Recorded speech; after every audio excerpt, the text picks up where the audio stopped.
E aí, tudo bom? Como passou do último dia? Hoje a gente vai continuar estudando João 15 e sabemos que tem muita coisa ali, muita coisa legal que a gente tem descoberto e que a gente precisa aprender a colocar em prática, né? Nós estamos pensando esse tempo sobre a revitalização como um tempo de frutificar. E esse capítulo 15, ele fala exatamente sobre isso, né? A gente quer convidar você então a pegar sua Bíblia, seu caderno, seu lápis, a sua caneta, para que a gente possa estudar juntos esse texto que é, assim, muito, muito legal. Vamos começar então fazendo uma oração. Pai, nós queremos te agradecer a oportunidade de estudar a tua palavra. Os teus discípulos, apóstolos, tiveram o privilégio de conviver com Jesus e registraram para nós essa riqueza, essa beleza das palavras, dos ensinos da vida de Jesus e dos apóstolos. Ajuda-nos, Senhor Deus, nesse tempo de estudo, a aproveitarmos o máximo possível e sermos, pela tua palavra, pela tua graça, pela ação do teu Espírito, sermos desafiados a sermos praticantes dela. Em nome de Jesus. Amém. O texto que nós vamos ver então hoje é de João 15, a partir do verso 9. Como o Pai me amou, também eu vos amei. Permanecei no meu amor. Se guardardes os meus mandamentos, permanecereis no meu amor. Assim como também eu tenho guardado os mandamentos do meu Pai, e no seu amor permaneço. Tenho-vos dito essas coisas para que o meu gozo em vós, a minha alegria em vós, seja completa, seja completo. O meu mandamento é este: que vos ameis uns aos outros, assim como eu vos amei. Ninguém tem maior amor do que este de dar a alguém a vida, a própria vida, em favor dos seus amigos. Vós sois meus amigos, se fazeis o que eu vos mando. E já não tenho-vos chamado servos, porque o servo não sabe o que faz o seu senhor. Mas tenho-vos chamado amigos, porque tudo o que eu ouvi do Pai, eu vos tenho dado a conhecer. Não fostes vós que me escolhestes a mim. Pelo contrário, eu vos escolhi a vós outros e vos designei para que vades e deis frutos e o vosso fruto permaneça, a fim de que tudo quanto pedirdes ao Pai em meu nome, ele vos conceda. Isso vos mando, que vos ameis uns aos outros. João 15, de 9 a 17. Nós vamos agora, então, louvar a Deus com o nosso querido irmão Helder. E, enquanto isso, estamos nos preparando para que a palavra do Senhor possa também ser alimento para as nossas vidas. Que Deus assim abençoe você. E voltamos já já. Não dá, sem Jesus não dá. Não dá, sem Jesus não dá pra louvar. Não dá, sem Jesus não dá pra louvar. Não dá, sem Jesus não dá. Não dá, sem Jesus não dá.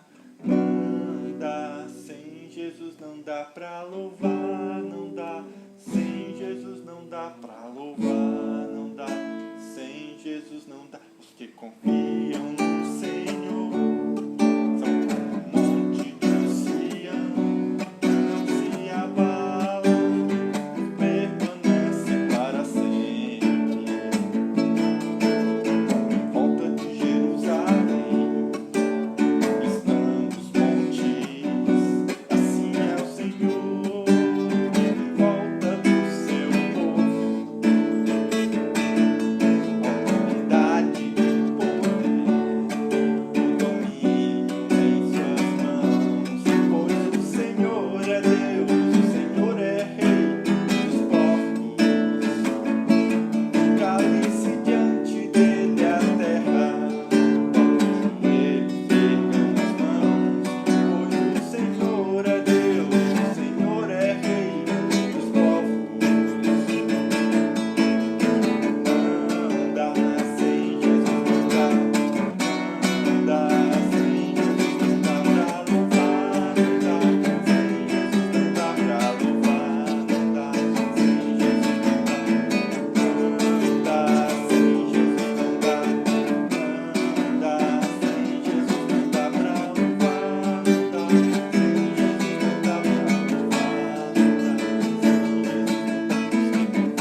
E aí, pegou sua Bíblia, pegou seu caderno, seu lápis, a sua caneta, trouxe o seu coração?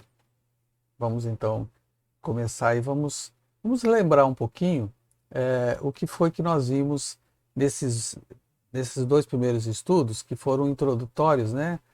Versículos 1 a 4, depois 5 a 8. E nesse começo que nós vimos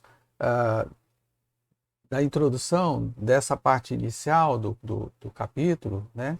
Nós vimos o seguinte: primeiro, dos versos 1 a 4, aquela expressão muito forte, né? Quando Jesus disse, eu sou, que é a mesma ideia da revelação de Deus, né? Eu sou, vai em nome do eu sou, Yahvé, né? Jesus então diz que ele é o sou e o eu sou, então ele define ali as funções do reino, né? O pai é o agricultor, ele, o filho, é a videira, e nós somos os ramos que fomos limpos para produzirmos frutos.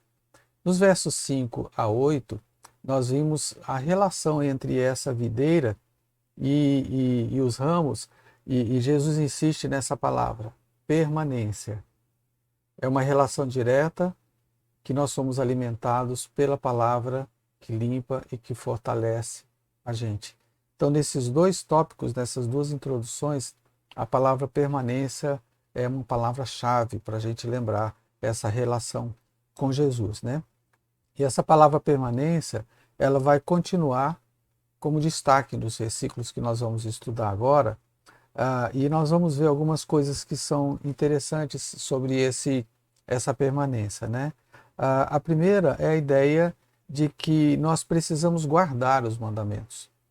Guardar os mandamentos gera então essa permanência no amor. Esse amor é entre aspas, é um novo mandamento, né? Amar o outro. E aqui nós vamos ver a palavra reciprocidade, amar e ser amado, né?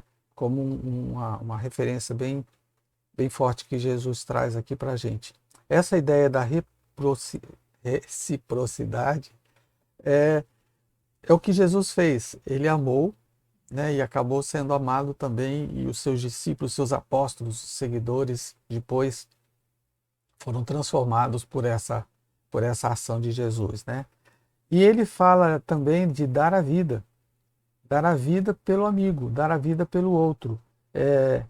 E eles, literalmente, muitos deles morreram.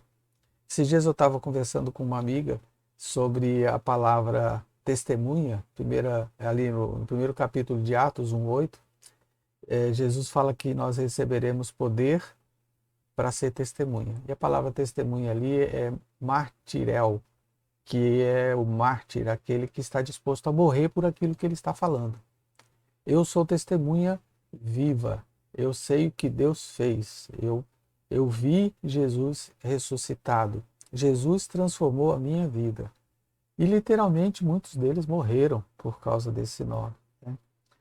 E a gente vai ver também essa mudança de status, de servos para amigos, para irmãos de Deus, que Jesus faz conosco. E aí a ideia da permanência é com um objetivo bem específico, dar frutos. Nós vamos então começar a ver um pouquinho mais o que é que a palavra tem então para nos ensinar. Vamos começar então pelos versos 9 e 10. Amor e permanência. O primeiro destaque que João traz aqui é um amor comparativo, né?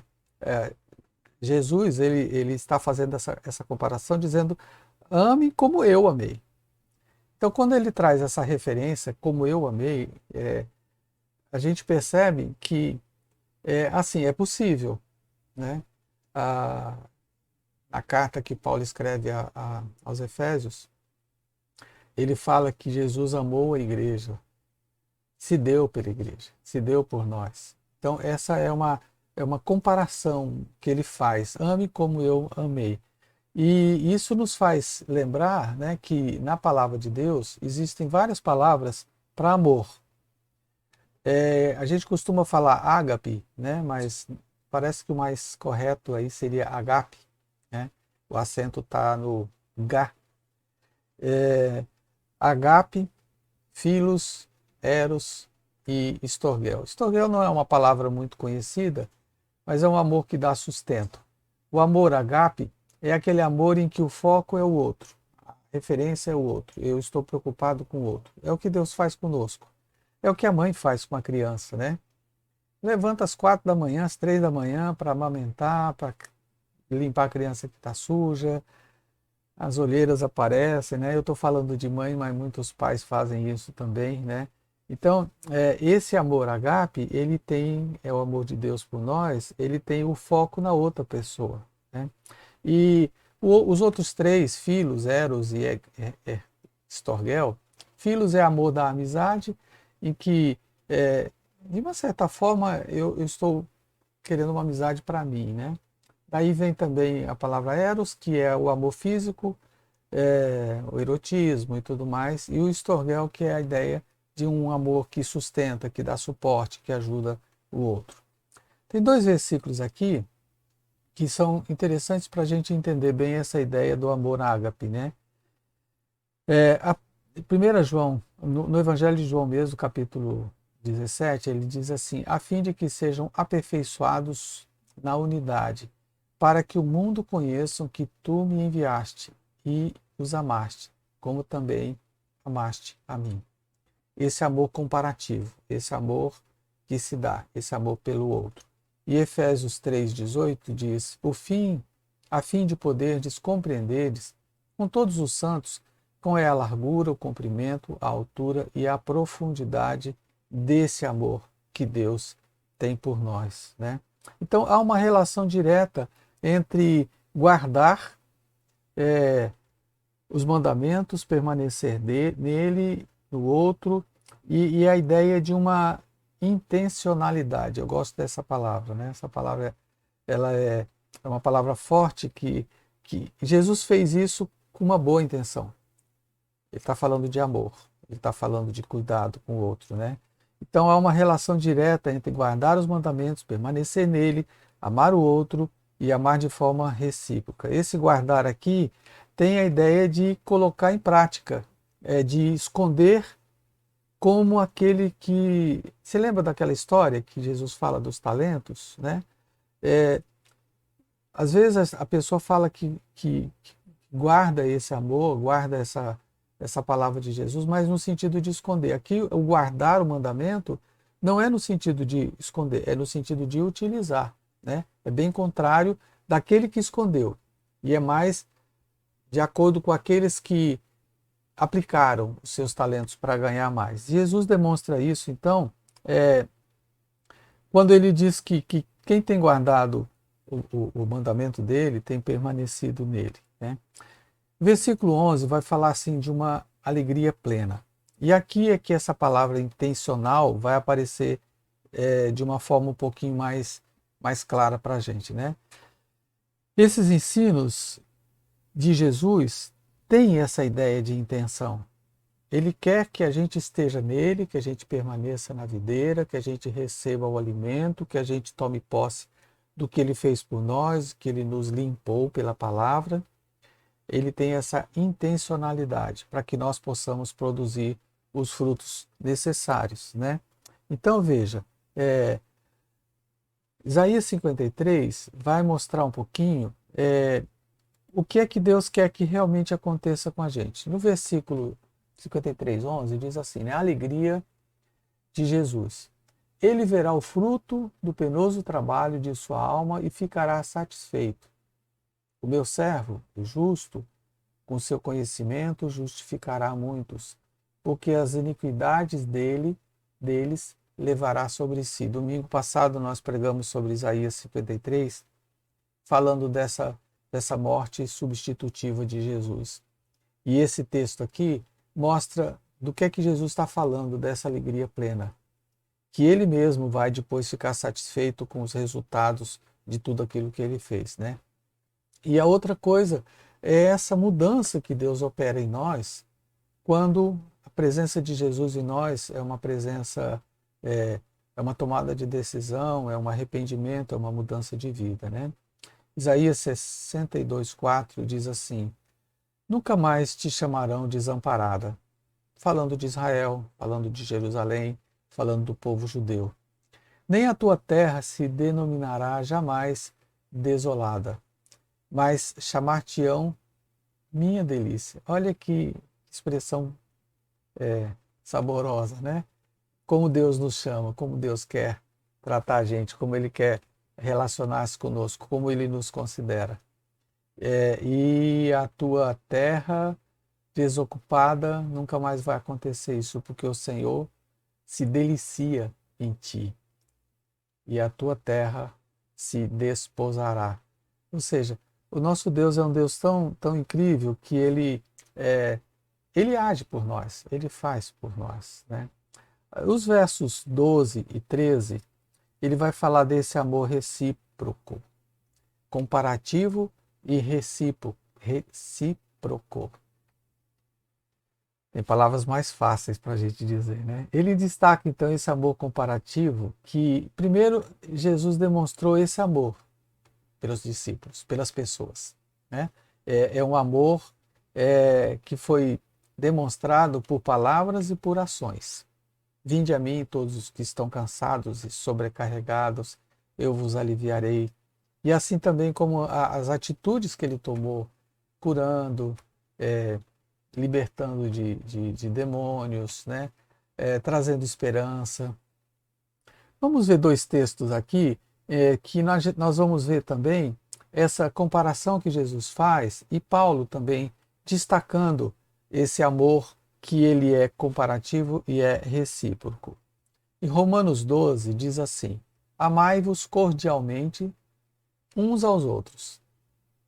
Reciprocidade.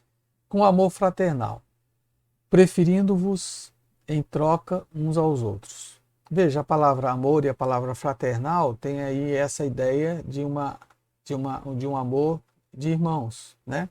Familiar, de cuidado. Em Efésios 5:2, ele diz: andai em amor, como também Cristo nos amou. Mais uma vez a ideia de comparação.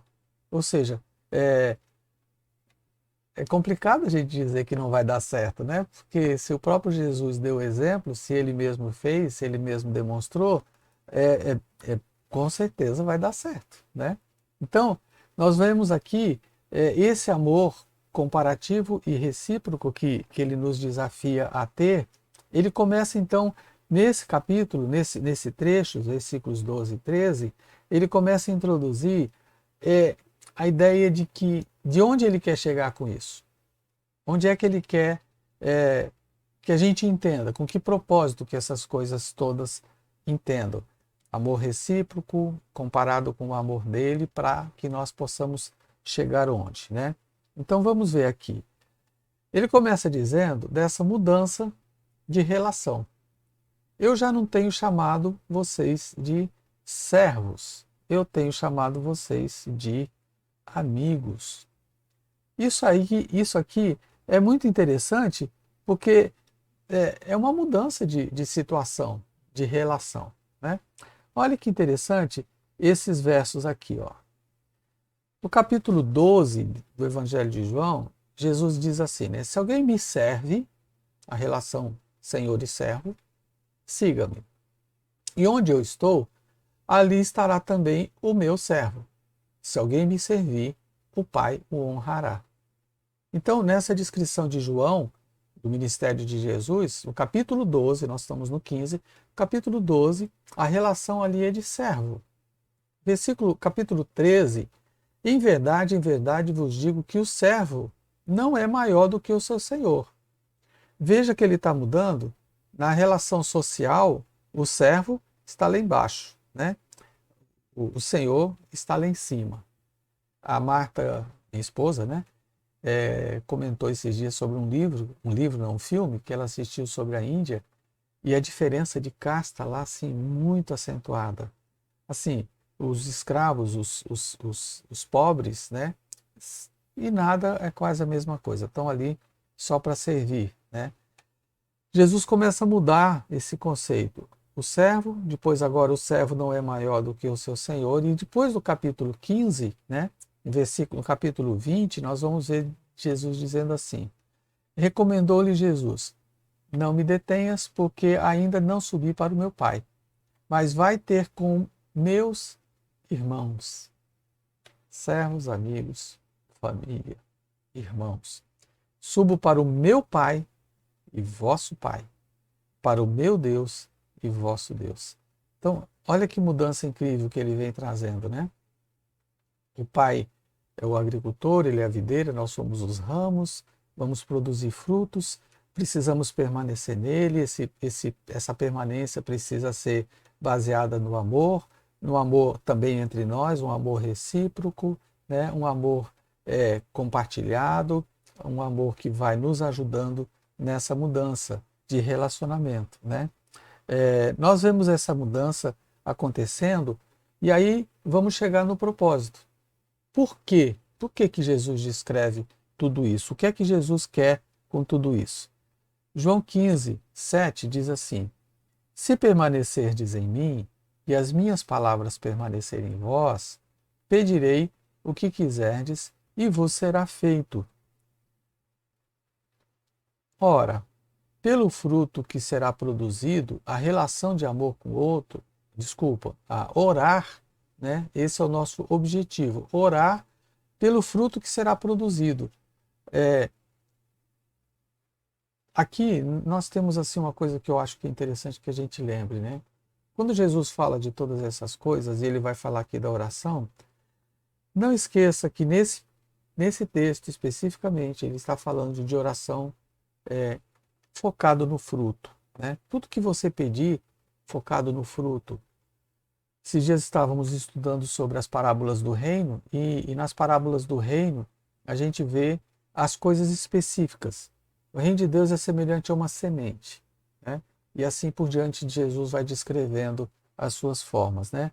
Então nesses dois versículos 16 e 17, essa escolha é uma escolha, vamos dizer assim também, intencional, né? Ele nos escolheu para que a gente possa produzir frutos. Há uma ênfase aqui.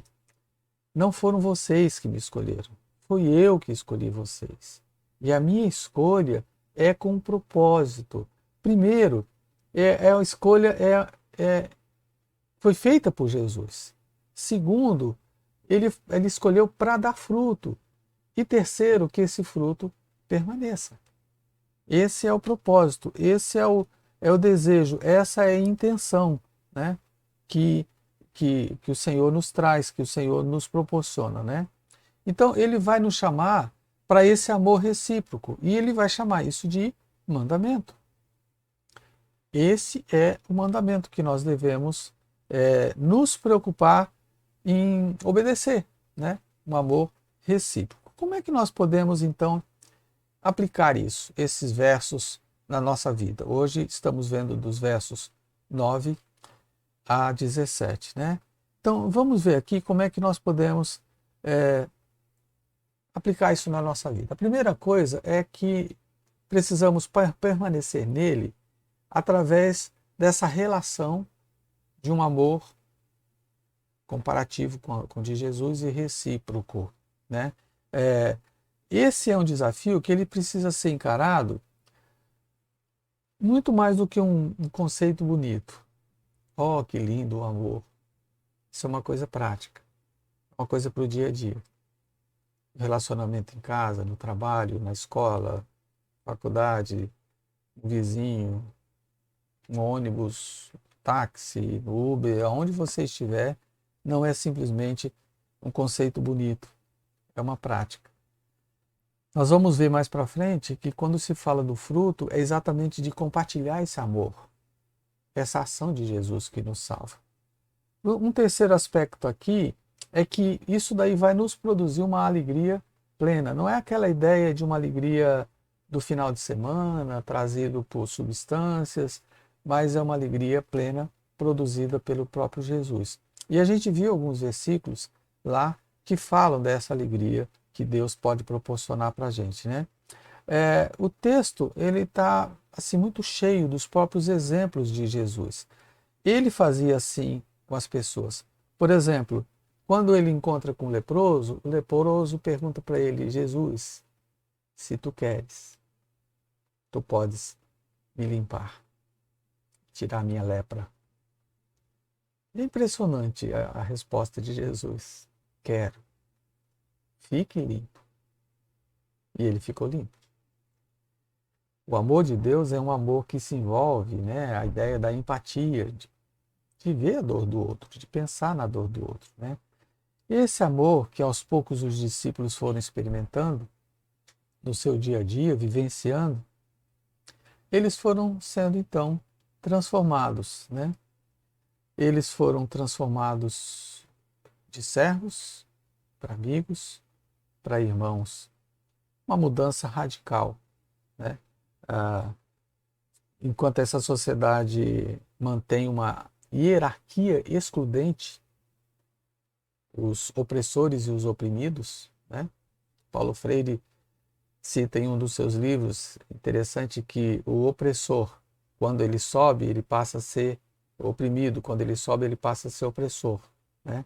Em vez de ele mudar o quadro, aquilo que ele sofreu, ele quer que as pessoas sofram também. E com Jesus é diferente, né? Jesus, então, ele muda essa hierarquia. O servo não é menor do que o Senhor não é maior do que o servo. E ele não tem mais chamado a gente de servos, mas tem chamado de amigos. E depois tem nos chamado de irmãos. Então, o objetivo todo é frutos, para que a gente possa produzir frutos e frutos que permaneçam. Então, nós estamos limpos pela palavra, precisamos manter essa relação com Jesus, com seus ensinamentos e assim então vivenciar esse amor recíproco. E esse é o mandamento, que vos ameis uns aos outros. Queridos, que Deus nos abençoe.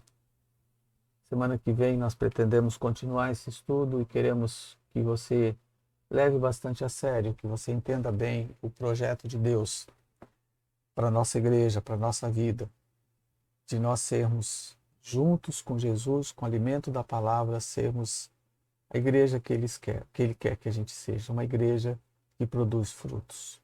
Pai, nós queremos te agradecer muito, tanto pelos ensinos de Jesus, como a riqueza das palavras que João trouxe para nós, registrou para nós sobre os ensinos de Jesus. Que pela ação do Teu Espírito Santo, pela Tua graça, possamos ser praticantes da Tua palavra, entender e vivenciar, ter a ousadia de experimentar aquilo que o Senhor tem nos ensinado. Transforma-nos a cada dia, em nome de Jesus. Amém. Muito obrigado por estar conosco nesses estudos, e eu quero só para a gente encerrar aqui, né? Voltar para esse nosso quadrinho aqui. Estamos revitalizando a nossa igreja, porque é tempo de frutificar. Deus assim nos abençoe.